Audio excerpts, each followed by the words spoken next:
Bryce, are you ready to answer some NBA draft questions? Let's do it. Okay. From Steven, who is your guy in this draft right now? The guy that is most fun for you to watch, the guy that you kind of marvel at. Interesting. Oh, Ben Seraph, I think, has been the one that I enjoy watching the most.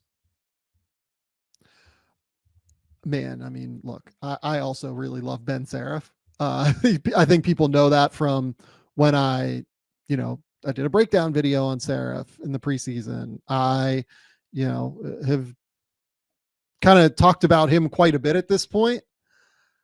If I had to come up with another name right now, I think my answer would be JoJo Tugler at Houston. Sure.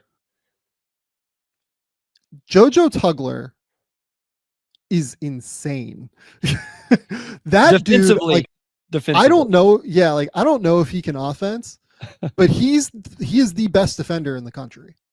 I feel like we had this conversation last year, but we thought that the future was that he would be the best defender in the country.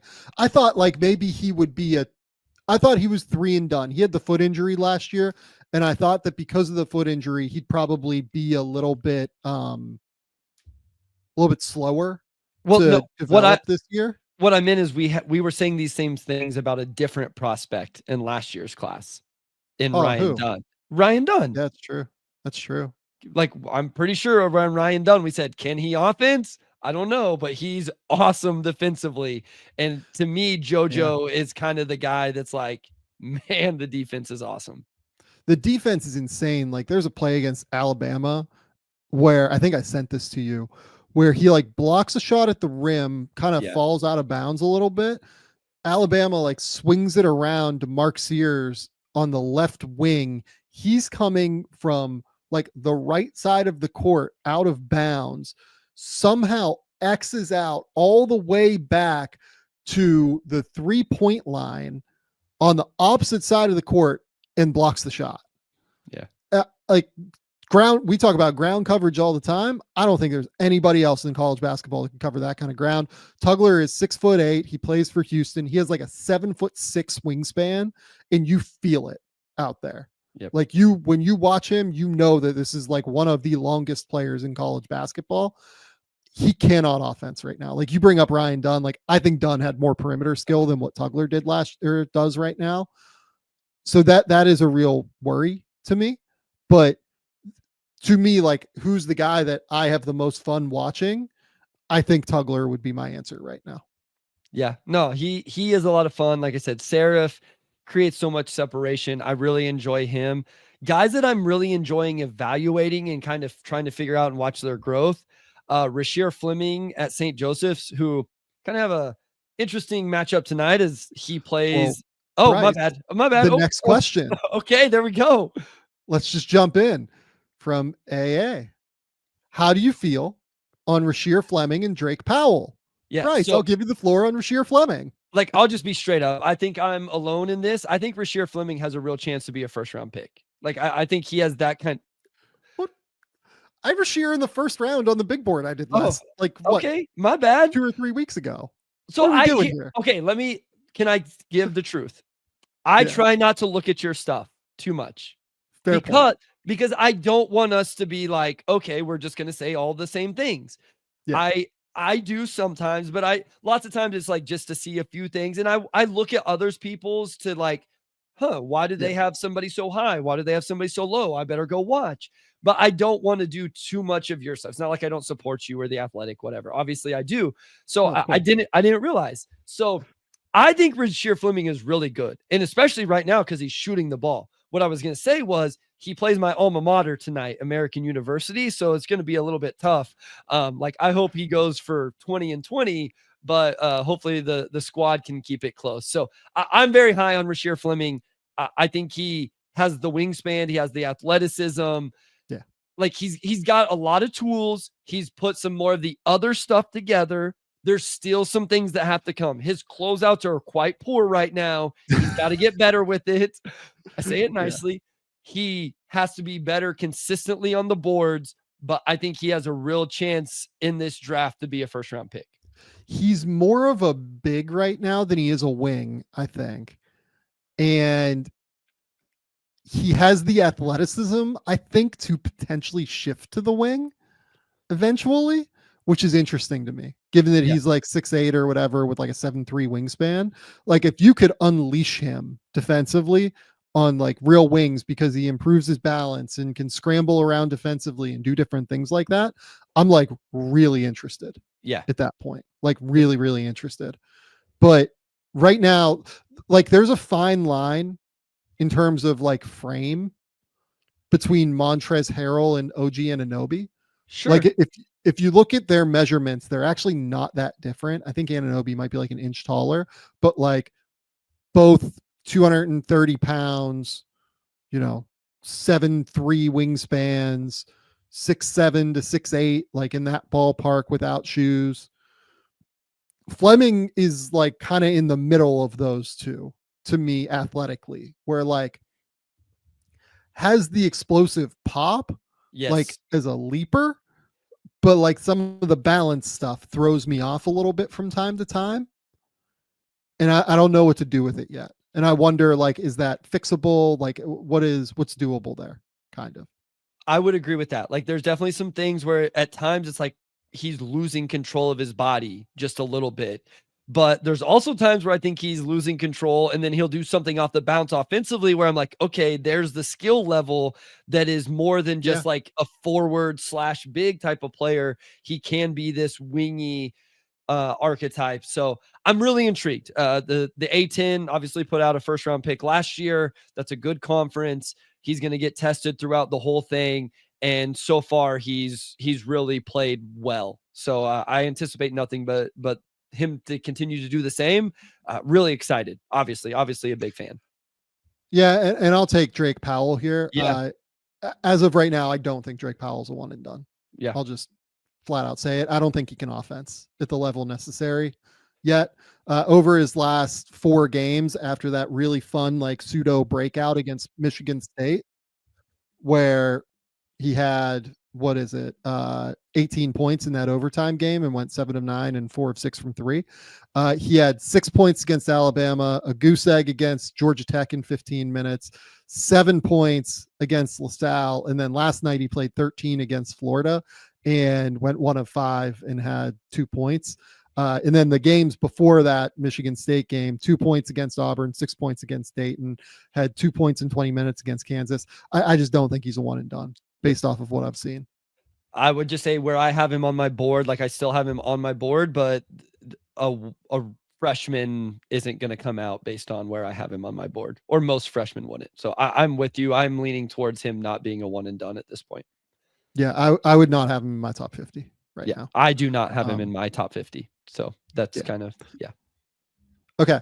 Noah Casper, any thoughts on Labaron Philon at Alabama? Bryce. Yeah, I wish. Okay. I love the low center of gravity. Has some twitch and athleticism. At one point, he was rebounding the ball really well. Still not bad. Yeah, especially offensively, 1.5. I liked a lot of things about him. I wish he could shoot. Like that's my hang up right now with him offensively. It's a little slow on the catch and shoot. The percentages aren't good right now. The free throw percentage up to 74%. Three-point percentage hasn't been great. Defensively, I think he still has some refining to do, like physically.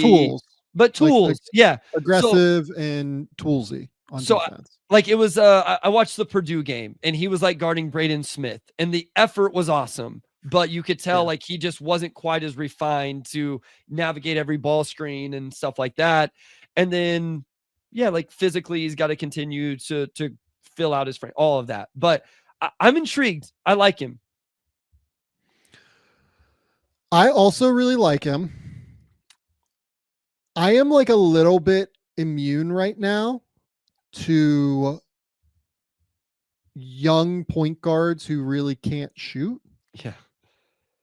I think it's one of the hardest translations to make early in your career in the NBA, especially ones that are like physically underdeveloped at this point.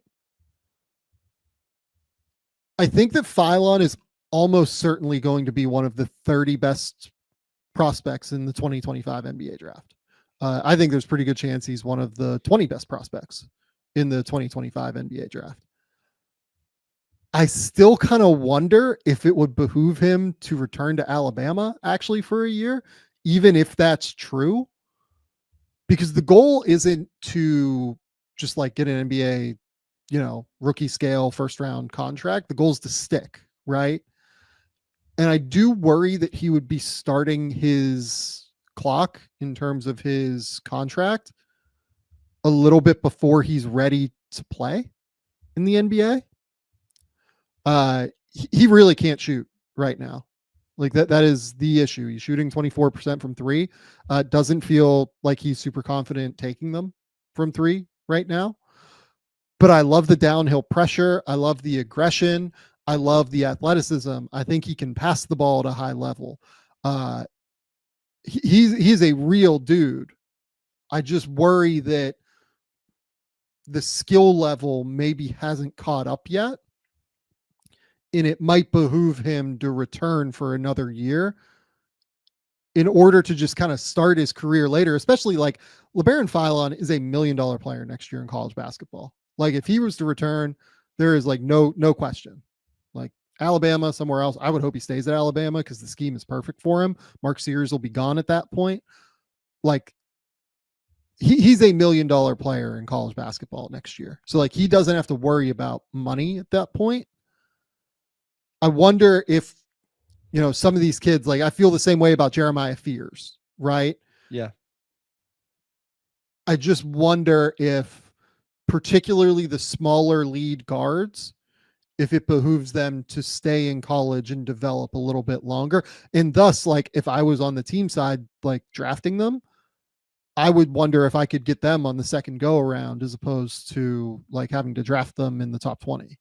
Yeah. And we've talked about this with small guard. Like this is something you've talked about quite a bit. We should also like he is shooting while the 3-point percentage, he is shooting 66% inside the 3-point line. His 2-point percentage is really good. I think his hesitation is legit. I think he has good touch in the lane. Obviously, if you're shooting that inside the lane, but yeah, it's one of those things. You can get away with this a little bit more in college. You get to the league, you have to really be able to shoot it, even as an on-ball player, especially out of ball screens and in those situations. And it's like, okay, well, if it's going to take you a little while, are you better spending another year developing it in college? So this episode of Game Theory is brought to you by BetterHelp. This month is all about gratitude, and there's someone that we don't often think about and thank enough: ourselves. Sometimes it's hard to remind ourselves that we're trying our best to make sense of everything. Look, in this world, it is not easy. Here's a reminder to send some thanks to the people in your life, and that does include yourself. I'm someone who's absolutely gone to therapy in the past, particularly when I got diagnosed with ADHD. It's helped me immensely to understand myself, understand particularly how to put boundaries up with my interests, how to put boundaries up with work. If you're thinking of starting therapy, give BetterHelp a try. It's entirely online. It's designed to be convenient, flexible, and suited to your schedule. Let the gratitude flow with BetterHelp. Visit betterhelp.com/game theory today and get 10% off your first month.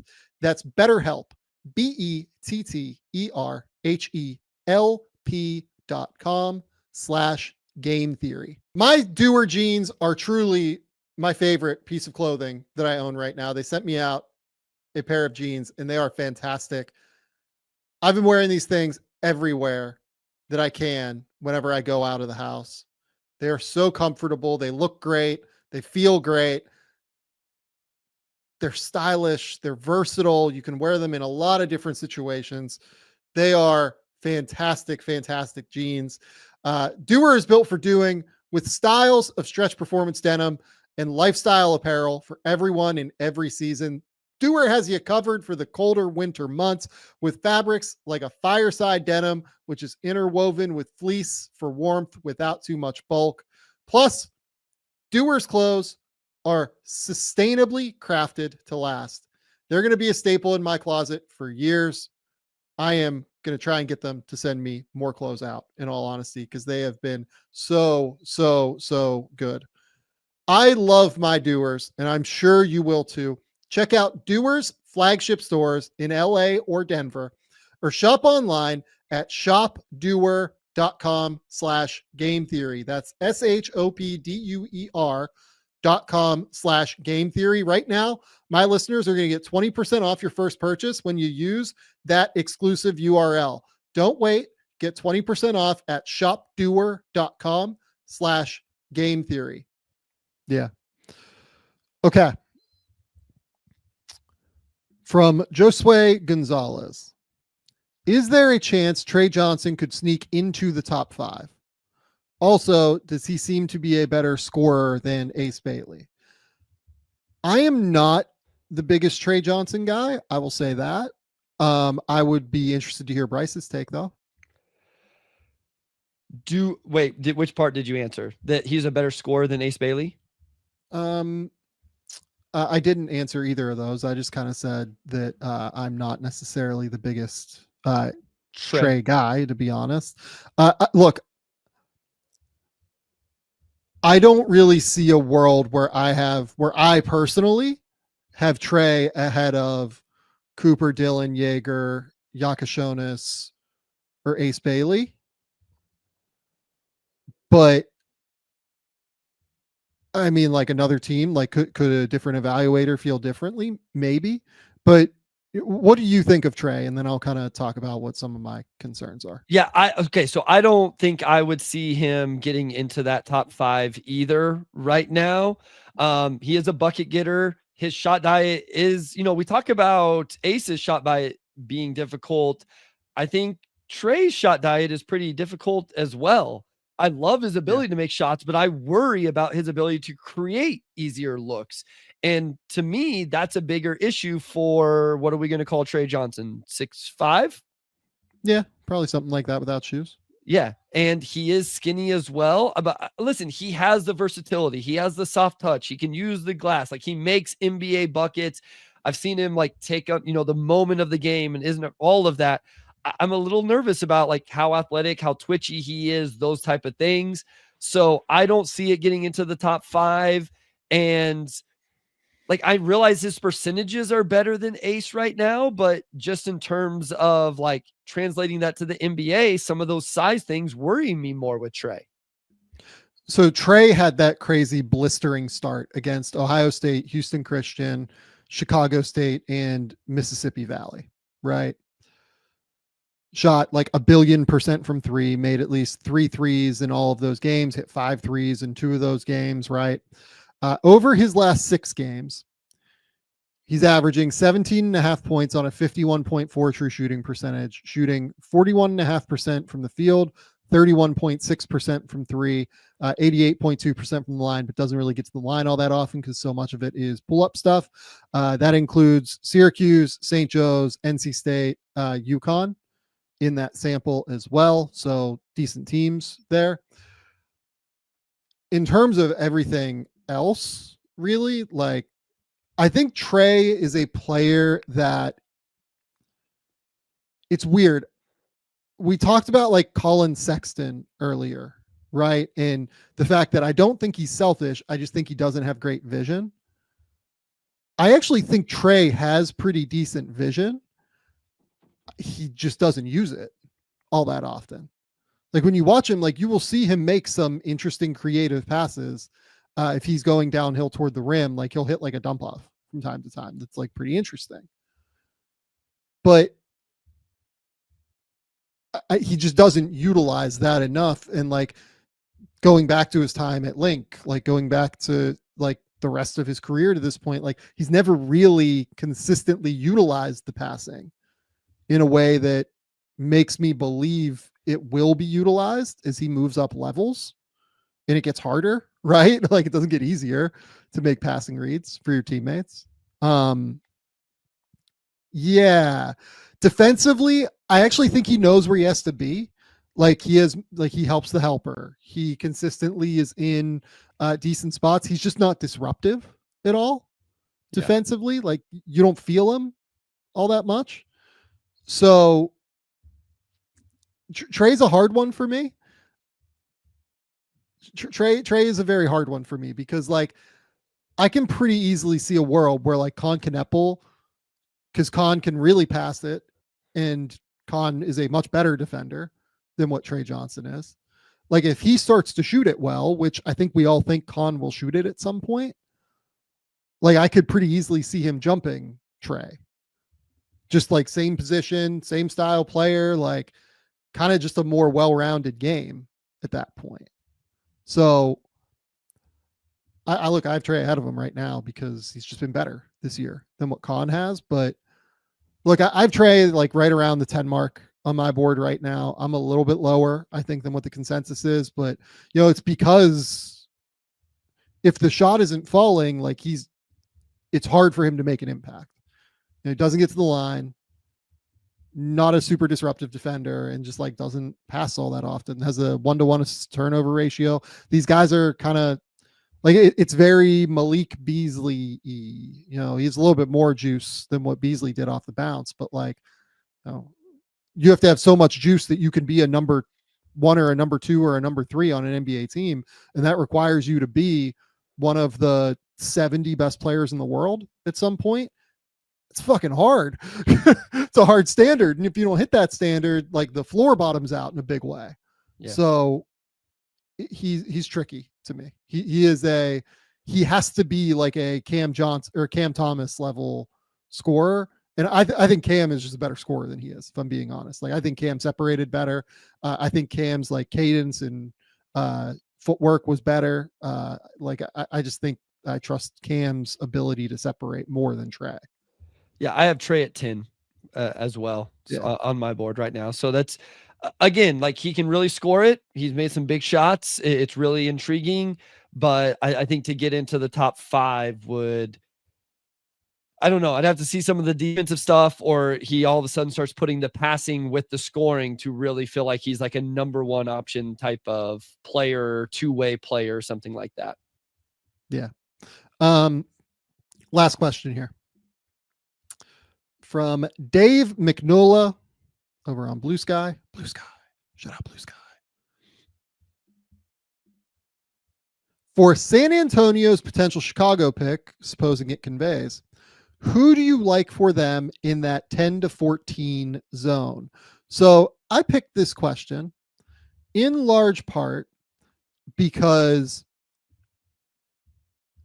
I am interested in talking with you about that section of the draft. Okay. So right now in that 10 to 14 section, I have Tre Johnson, I have Con Kneppel, I have Jace Richardson, I have Derek Queen. It bottoms out in a big way for me after that. I have like 15, 16 guys that I have first round grades on right now. Not many beyond that. How are you feeling about that area of the draft, the 10 to 14, maybe even just like the late lottery portion? Awful. Like, so I had this, I was talking to a scout today, and it's like, I feel like everybody's, raving about this draft.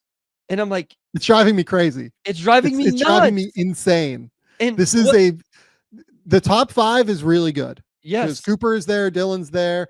I really like Jaeger probably more than most people do. And I really like Kasparis, and Ace is a fascinating wild card to me that, could be a star, could be Michael Porter Jr., whatever it is. Also, Cooper is not like Victor as a prospect. Like he's good, but he's not that good.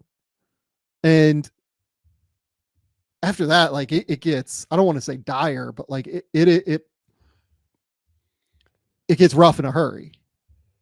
So that's exactly what I told somebody today. And here's what I've realized is that people only judge drafts off the very top, like off the, last year was an awful draft because the guy wasn't at the top. And, that's fair. But it was like, okay, well, maybe there's some guys down the line later in the first round that could still be interesting. And then, the draft you just mentioned was, so I I'm struggling to fill out a first round. We've talked about this. You know, like if you get to my number 10 player last year, which was Devin Carter, and number 10 this year, which is Tre Johnson, I loved Devin Carter. Love Devin Carter. So in that sense, I don't know that I think this year's draft is that much better whenever you get to number 10 this year versus number 10 last year. You know, like, so I hope people, it's a good opportunity to, I think, like maybe temper people's expectations of like, it's not like it's a loaded class of 30 first round talents. And if you're picking at the end of the lottery, I'm not saying there won't be a guy there, right? Because Jared McCain went 16 to the Sixers. So it's like, you know, like you can obviously find guys. Okay, so the name, what do we think San Antonio needs? Like I instantly look at their cap sheet. Okay, real quick here before we move on there. Like some of the names that I see people put there that I'm just like lower on, right? Okay. I've seen Will Riley's name put there. Will Riley, you know, is a guy that I'm way again, people got real excited about the shooting early on. And I said, like, look, I've seen him get smoldering hot. And I've also seen him like miss 10 in a row, like pretty easily. Do you know what he's made from 3 over the course of his last 5 games, Bryce? Yeah, Will Riley is not in my lottery. I can say assure you of that. Yeah, pretty strongly. Will Riley's made 4 for 26 of his last of his threes in the last 5 games, and 0 of 12 in his last 3. Yeah, he is like decidedly a streaky shooter, like I said coming into the year, and he also doesn't defend either. So what do you do with that? And to be honest with you, Bryce, like I still have him at the edge of the first round, even because I can't find 30 guys. So like, okay, let me throw some names. Name. Noah Essengay is a name. I mean, he has been great recently in Germany, but you know, it's the ballpark where I have him right now because I'm interested for sure. What about Common? Because I've even cooled way on Common compared to where I had him at one point. Don't have him there. You still don't have him here? In that group. What about Boogie? Look, it's just small to have. It's hard to have a small player in that kind of zone, but you know, I have Boogie as a first rounder for sure. I appreciate that he can at least like separate and create his own shot, and I love that dude seems really tough. Like plays bigger than his size. I don't think he's 6'2", if I'm being honest. Like we'll see what he comes in at measurement wise. But like the Michigan game, like he didn't even shoot super well in the Michigan game, but I thought he was really impressive in the Michigan game. I like Boogie. Colin Murray Boyles. In that range for me, but like I don't know what the position is, if I'm being honest. Caravan. Good player though. I have Caravan in that range, and Caravan hasn't been great. And then Hugo finally got some time 2 games ago. Played well. Played very well. I have Hugo in this range too. I do. I liked, that was a good game for me to watch in terms of understanding Hugo and getting excited about Hugo again. He played well in that game. Asa Newell. Names, so I have Asa Newell a little bit ahead of these guys. Yeah. And I have Liam McNeely like in the top 10. I'm way too high on Liam McNeely, so like obviously. The other name that I'll throw out there that I kind of dig and think is interesting is Noah Penda with Le Mans over in France. Where do you have him? He keeps moving up my board. I have him at 23. I like Noah Penda. Yeah. I think he's good. Good, you know, big body dude who knows how to play basketball. Like just really sharp, like 6'7" and 220 pounds, 225, 230 pounds, whatever he is. Physical, strong. Like I'll in this draft, like if he goes in the lottery, it wouldn't surprise me at this point. But you know, starts for Le Mans and has played well. So I say that to say it's really hard to find names right now outside of that top like 20, especially. In terms of San Antonio, and this will be where, you know, maybe we call it because you have to get out of here in 4 minutes. Yeah. San Antonio, I like I kind of dig Jace Richardson if they're just going to go like, hey, let's just get the guys who know how to play around Victor and let that rock.